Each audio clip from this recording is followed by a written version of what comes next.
of the Charade circuit close to Clermont-Ferrand. It was the last of the circuits to utilise normal public roads, and as such it was a throwback to the past.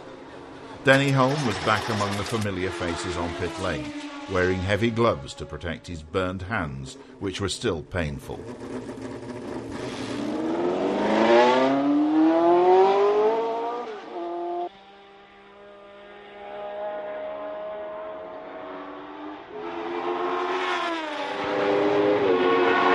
This was the 6th of 13 races, and the field was now more or less constant.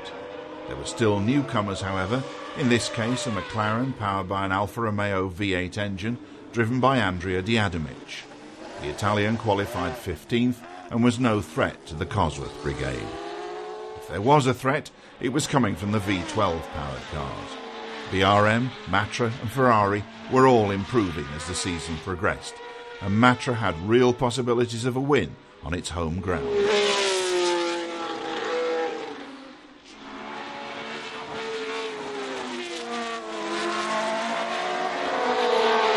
The Ford Cosworth V8s were far from outclassed, however, and although Ickx and Beltoise made up the front row of the grid with their V12-powered Ferrari and Matra cars, Cosworths powered the next 4 fastest qualifiers: Eamon, Stewart, Brabham and Rindt.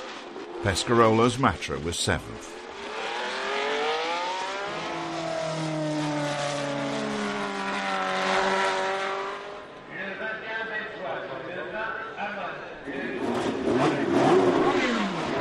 In the days before refuelling rigs, the equipment was much simpler, but the effort required to fit and strip racing tyres is still the same today, as is the spit and polish.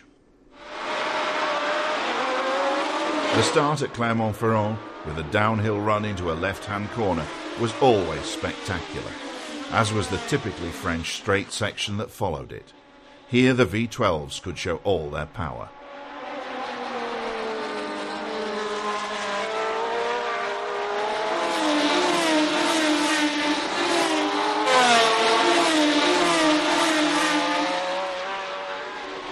The early part of the race was dominated by Ickx and Beltoise, with Stewart holding on to 3rd place.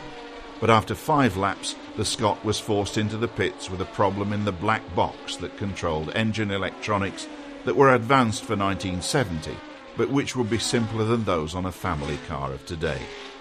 When he re-entered, Jackie was in 18th place, with a hard task ahead of him.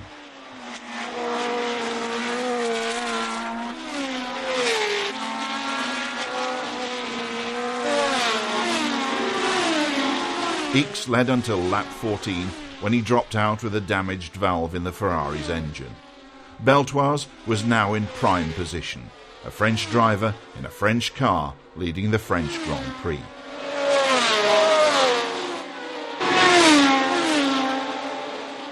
Sadly, it wasn't to last, and on lap 25 he had to pit with a puncture. This left Rindt in 1st place ahead of Eamon.